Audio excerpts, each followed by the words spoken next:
So, ayan, at nagluluto po tayo ngayon ng butter garlic shrimp with twist, syempre. So, nabisa na tayo ng sibuyas, bawang sa bato. Hirap po natin ang twist para mas malinang lang yung sauce na lasa niya. Syempre, naglagay tayo ng itlog na maalat. Tapos, gata ng niyog.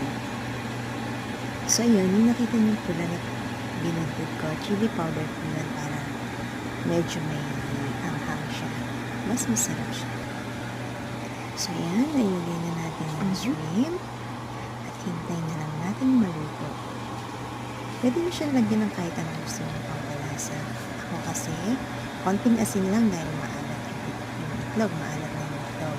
And then, konting Okay, finish. palasa lang